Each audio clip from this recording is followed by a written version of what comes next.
The test is in 4 parts. Part 1, Part 2, Part 3, and Part 4. Now look at Part 1. Part 1. You will hear a woman phoning the local council about an abandoned vehicle. First, you have some time to look at questions 1 to 6.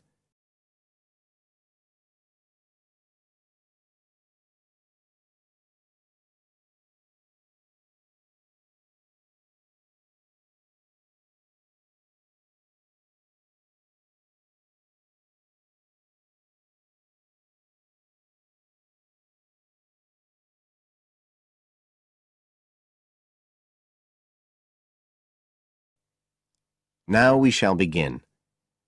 You should answer the questions as you listen, because you will not hear the recording a second time. Listen carefully and answer questions 1 to 6.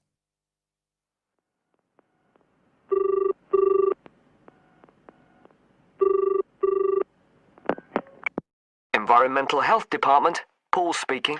Oh, hello. I wanted to report a vehicle that's been left parked near where I live. I think it's been abandoned. I wondered if the council could arrange to get it towed away. Have I got through to the right department? Yes, you have. If I could just take a few details. Your name, please?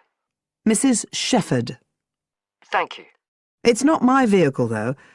I just thought someone ought to report it. No, that's fine. What I need to do is take some details first, then we can decide what to do about the problem. Oh, I see. So the next thing I need to know is your address. Right, it's 41 Lower Green Street, Yes? Barrowdale. And the postcode's WH4 5JP. Fine. And if I could just ask for a telephone number. It's 01778 552387. I'm out quite a lot, but you can just leave a message on the answer phone if you need to. Or I could give you my mobile number. That's all right, don't worry. Now, could you tell me a little more about this vehicle? You say it's been abandoned. Well, it certainly looks like it. Can you give me an idea of where it is? Yes, it's near the main road that goes through Barrowdale.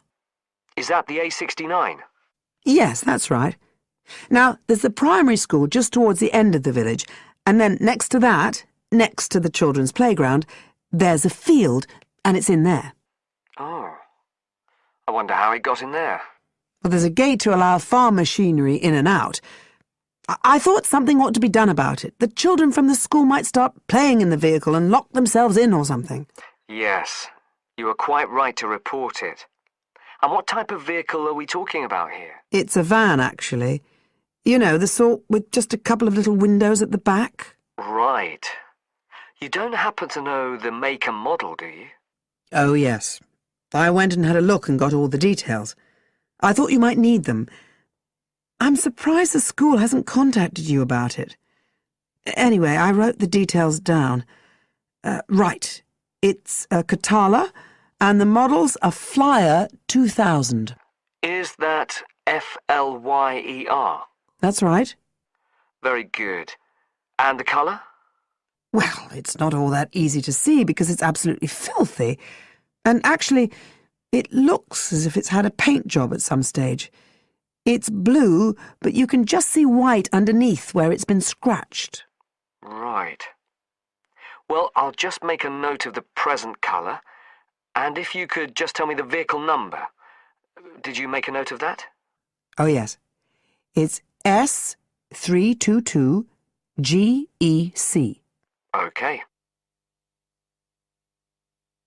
Before you hear the rest of the conversation, you have some time to look at questions 7 to 10.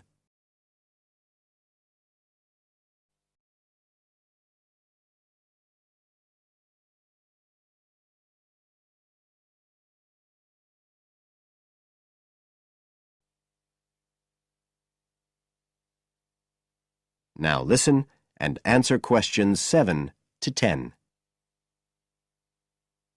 And it sounds as if the general condition of the vehicle isn't too good, from what you say. No, it's pretty poor. It wouldn't be drivable. It's got a flat tire and there's a crack in the windscreen. I reckon someone just wanted to get rid of it. That's usually the way. It's been there for nearly a week. No, it must be 8 days. I remember it was a Sunday morning when I noticed it. It wasn't there the day before. I walk past it most days on the way to the shops. I'd have thought the school would have reported it. Does the field actually belong to the school? No, it's part of Hill Farm Estate. Right.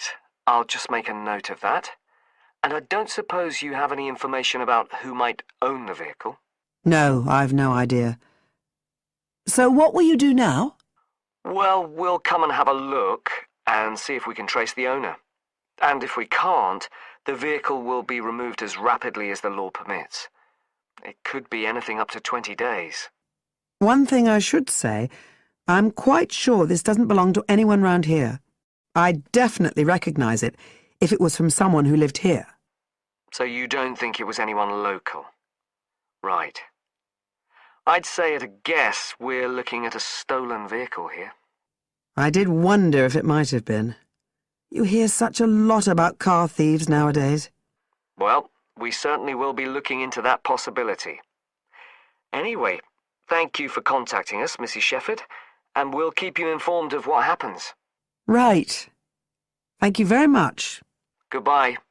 Goodbye.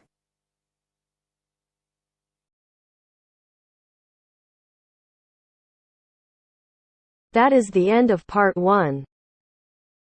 You now have half a minute to check your answers.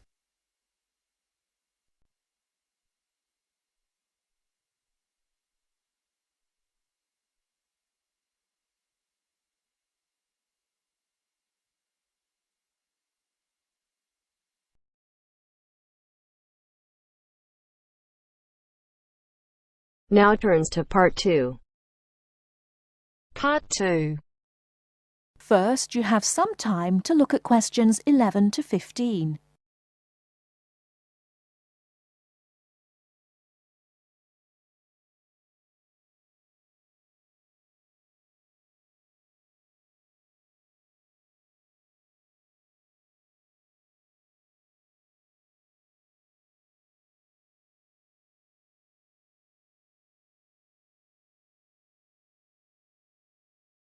Now, listen carefully and answer questions 11 to 15.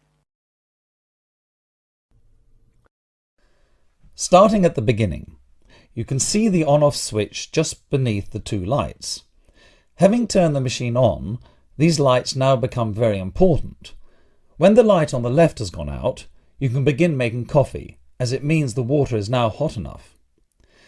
Next to that is the water level light. If this is illuminated, it means the machine does not have enough water. It is essential that you turn the machine off and add more water the moment this light comes on. Otherwise, you could damage the heating element.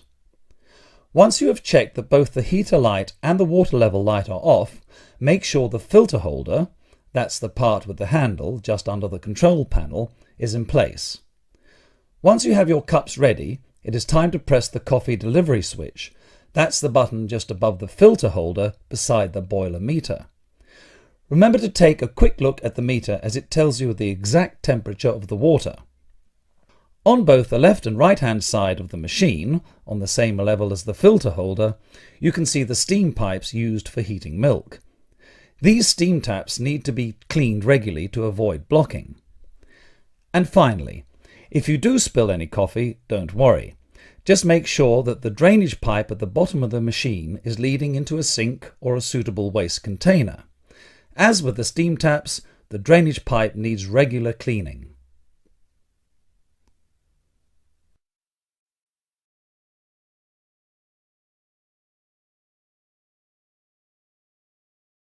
Before you hear the rest of the talk, you have some time to look at questions 16 to 20.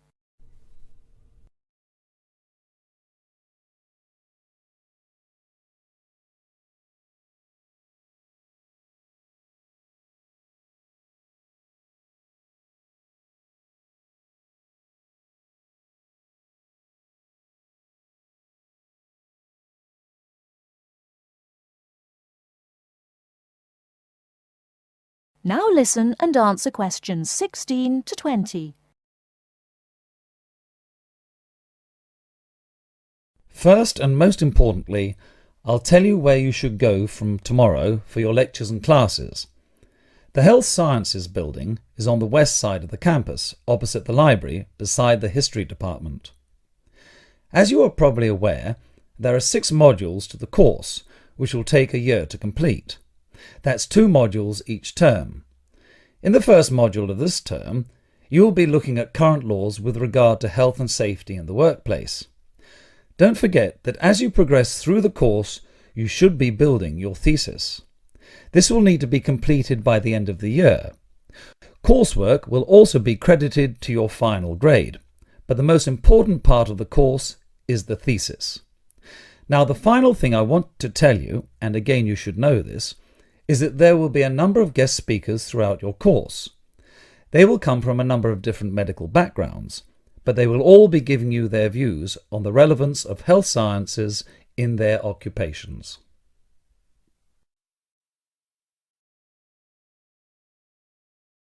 That is the end of part 2. You now have half a minute to check your answers.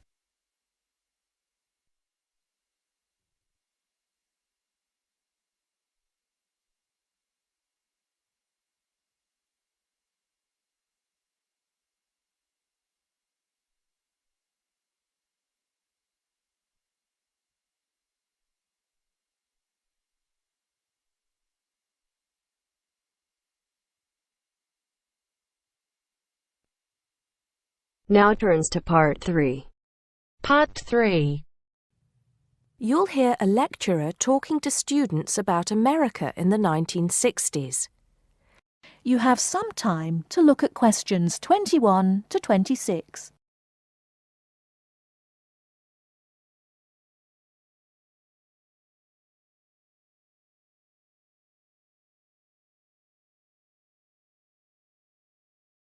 Now listen carefully and answer questions 21 to 26. We begin our examination of America in the 1960s with the usual caution. There is no sense in trying to understand any decade without looking at what came before. Those of you who still have outstanding coursework on the 1950s would do well to complete it now, if for no other reason than it will help make sense of the next series of lectures. But we must press on, and I'd like to begin my talk about the 60s with a reference to one of those things that came before, the post-war baby boom. With the end of the Second World War in 1945, there began in the USA an era of perceived prosperity and security. In short, people started to feel that the world was a much better and safer place to bring up children. So, at the start of the 60s, all those children born in the baby boom, 70 million in the US alone, were teenagers. As the 60s progressed, and as this large number of people approached adulthood, there was a noticeable shift in the balance of power, and young people began to have a voice in ways that were not considered possible in the more conservative atmosphere of the preceding decade. Things were moving forward at a rapid pace. The literature of the time brought out all the taboos. Everything was covered, such as race in, for example, the book To Kill a Mockingbird. The role of women changed, and equality for women, well, let's just say that once certain books were published, women were no longer going to be satisfied with their roles as devoted wives and mothers. Through literature alone, the whole fabric of society was challenged, and by the end of the 60s, things would never again be as they had pretty much been for the preceding 40 years. It was a decade of protest, civil rights protests, feminism, the rights of minorities, the Vietnam War. All these causes led to peaceful and not-so-peaceful protests on college campuses and elsewhere. People had been given freedom of speech and they were going to use it. The crime rate rose to 9 times what it was in the 50s, as respect for the old order faded away. But it was also a time of great development. In medicine, the 60s saw the first heart transplant. In technology and the space race, where we saw the first American in orbit and lasers being invented at the start of the decade, and the first man on the moon, and the first primitive internet at the end. Before you hear the rest of the talk, you have some time to look at questions 27 to 30.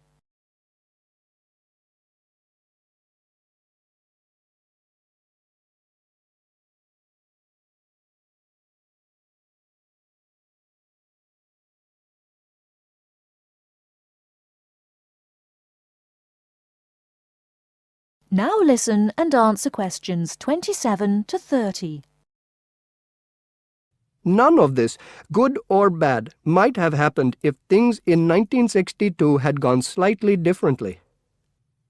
On October 16th, President John F. Kennedy met with his closest advisors at the White House. They had obtained photographic evidence showing that Cuba was building or installing nuclear weapons. It was widely believed that Cuba was preparing to fire these weapons at cities in the USA. Kennedy was faced with 3 choices: to try to resolve the crisis diplomatically by negotiating with Cuba and the Soviet Union, to take action to block the delivery of more weapons into Cuba, or to attack Cuba, destroying their weapons. Believing that the first option would end in failure and that the third option would lead to war, it was the second option that Kennedy chose. In doing so, he succeeded in preventing the buildup of more missiles. The Soviet Union then withdrew the weapons from Cuba. Most historians agree that if Kennedy had acted differently, the episode would have led to a full-scale nuclear war between the United States and the Soviet Union. Millions would have died, and the world would have been changed beyond recognition. That is the end of part 3. You now have half a minute to check your answers.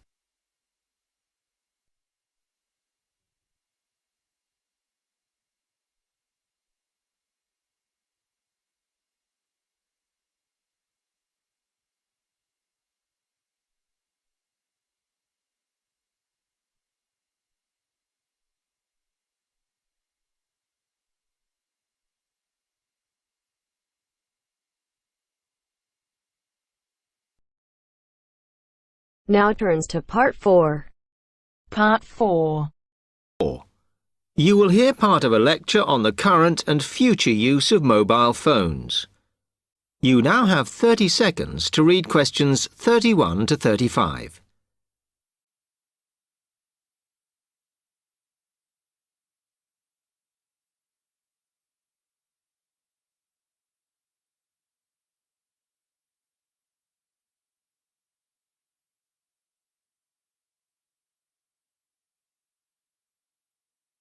Okay, now today we're looking at changes in communication, and specifically changes that have just happened or are likely to happen in the next few years.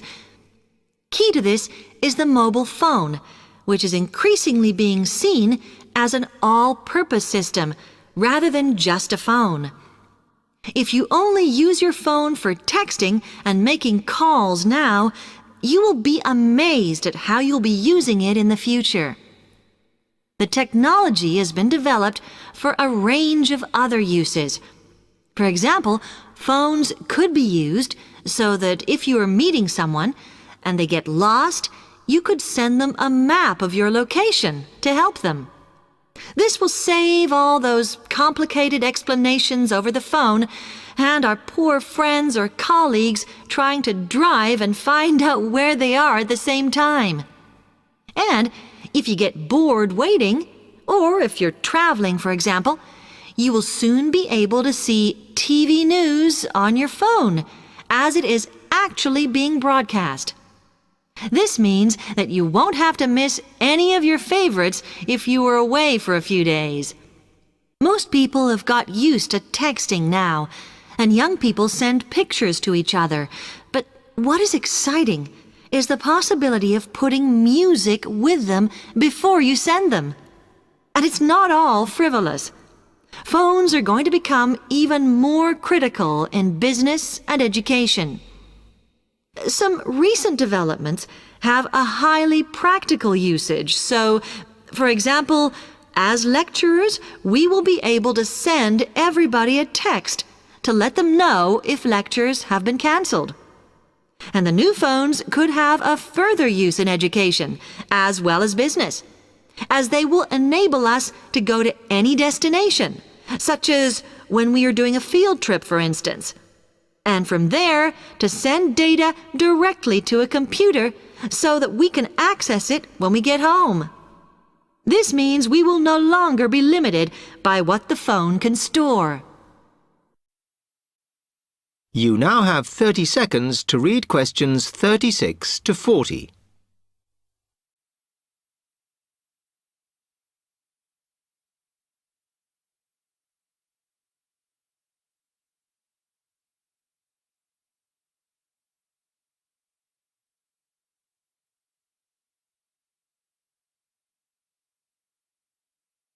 And it's interesting to look at the different ways that men and women use phones now, as that does affect how the technology will develop. Some research has been done on how people use phones, and some of the results are surprising. One of the increasing usages of mobile phones is to get all sorts of data, such as phone numbers, the weather, train times, etc. And while there's been an attempt to set up connections with things that women might be interested in accessing, it is overwhelmingly men who do this. But what about the traditional use of a phone? To speak to people? I suppose we would predict that it is mainly women who use phones as a method of contact for friends and family, but, in fact, the genders exploit this facility equally. I've spoken about the increased business usages that phones will offer, and I suppose we would associate this usage with men. The survey picked up, though, that women are often working from home or catching up with work in the evenings, so they use phones in this way as much as men do. Most of us are aware we can store photos on our phones. It's an ideal method of capturing a moment wherever you are. Women tend to be the group that keep photos on their phones, but it seems that men use their phones to actually take pictures much more than women do. And of course, all this knowledge affects the marketing that the companies will do in order to sell the phone.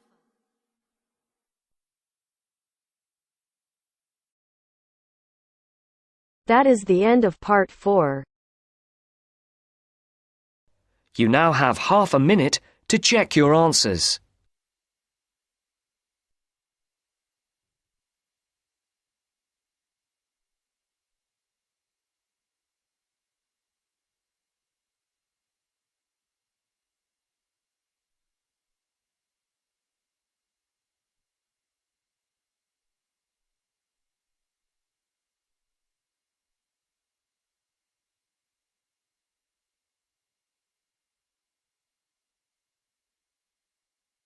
That is the end of the test.